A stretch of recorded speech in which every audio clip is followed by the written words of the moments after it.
shacabka reer Puntland waxaanu ku wargelinaynaa inuu wali socdo dhibaataynta iyo caburinta shacabka reer Laascaanood iyo duulaanka lagu wado gobolka Sool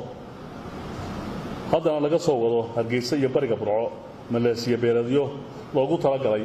inay xoog ku sii joogaan gobolka Sool shacabka reer Puntland waxaanu ku wargelinaynaa gudaha iyo dibadda in jiritaankooda iyo dowladnimadooda lagu yahay duulaan laba geesood ah oo ay suba haysanayaan maamulka Hargeysa iyo kooxda argagixisada Al-Shabaab sidaa darteed waa inay garab istaagaan dowladooda iyo ciidamadooda geesiyaasha ah ee har iyo habeen u taagan difaaca dalkooda iyo dalkoodaba waxaa dowladda Puntland hambaliyo iyo bogaadin u diraysaa ciidamada difaaca dowladda Puntland guud ahaan iyo gaar ahaan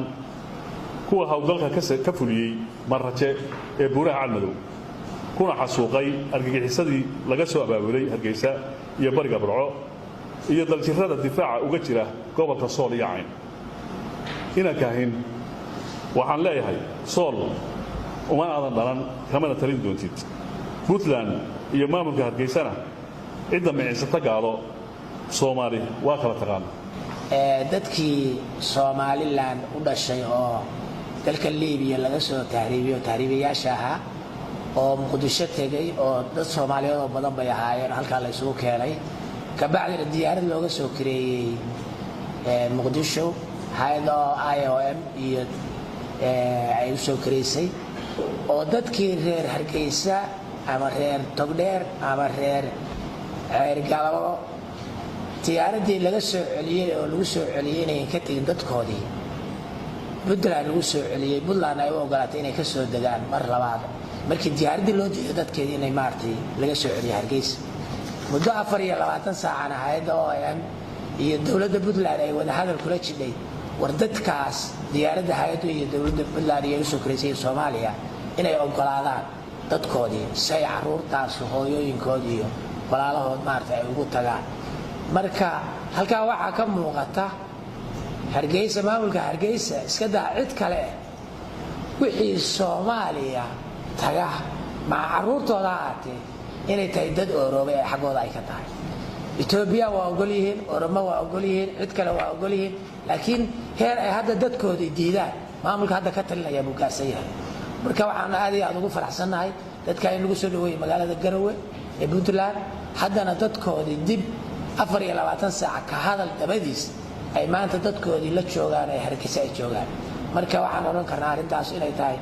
ummadda Soomaaliyeed maamulka hadda Hargeysa jira midaan qolana tan wahay kuwa u dhashay aan tan wahay kuwa kalena aan tan wahay ummadda Soomaaliyeed aan tan wahay waxaan inta ku darayaa sida wasiir Cabdi sheegay waxa jira inamo 53 ah dhalinyaro ah Liibiya laga keenay laga soo dejiyay Muqdisho kulligoodna ah reer Hargeysa ahaa reer Somaliland ilmahaas waxa laga soo saaray diyaarad magaalada Muqdisho markay dul taagnayd garoonka Hargeysa baa waxa la yiri lama ogola waa Soomaali meeshay ka yimaadeen hal geeyo diyaaradda hay'adda IOM baa nala soo hadashay waxaan ku niri ku soo celiyo Garowe ayaan ka soo rognay habeen iyo maalin halkaan ku haynay 24 saac waxaan inta bariyeynay Muuse ka bariyeynay ilmaha yaryarka hooyooyinkood in loo celiyo oo guryahoodii laga soo celiyo qaarkood hoteeladan ugu tagana way xanuunsanaayeen miidiyaha kilibkii laga duubay wuu yaalaa waa idin siinaynaa waan u diidnay Garowe intii joogeen aan cod ka qabanno sababtoo waxay nagu yiraahdeen sidii gabadhii ina qorna ahayd baan jeel wada galeynaa annagu marka Muuse uga baqayna baa waxaan ka caayka muxuu ahaa kala leexanay miidiyii waxaan ku faraxsanahay inay shalay galab degeen xalina ay hooyooyinkood iyo guryahooda ay tageen taas waxaan leenahay waxa weeye dhibaatada ka jirta iyo garashada ka jirta Hargeysa ayay tusaysaa inay yaroo 4 sano jeel magafa ku jiray markii inta Hargeysa uu tago laga soo celiyo hadana oo waliba xanuunsan waa nasiib darro Puntland waxay u sheegaysaa shacabka Soomaaliland iyo Hargeysa Muuse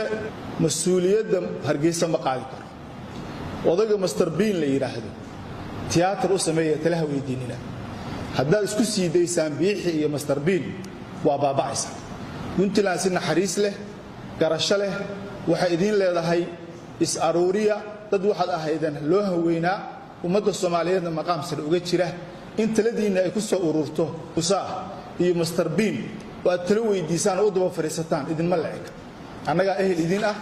annaga garasho idin ah waxaan leenahay taasna waxaan leenahay wax garadkii Soomaaliland ha badbaadiyaan Soomaaliland intaasaan ku daraynaa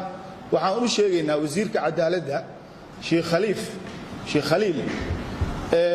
waxaan isku hayno waxaan isku haynaa annaga Soomaaliland ilaah baa yiri iyo Ingiriis baa yiri oo annaga noo sheego koofil baa soo diray haddaan Soomaaliland nahay oo sool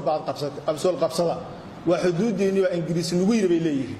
annaguna waxaan leenahay ilaah baa nagu yiri meesha sool idinka iska leh dadkayga baa degan ilaah baa na dejiyay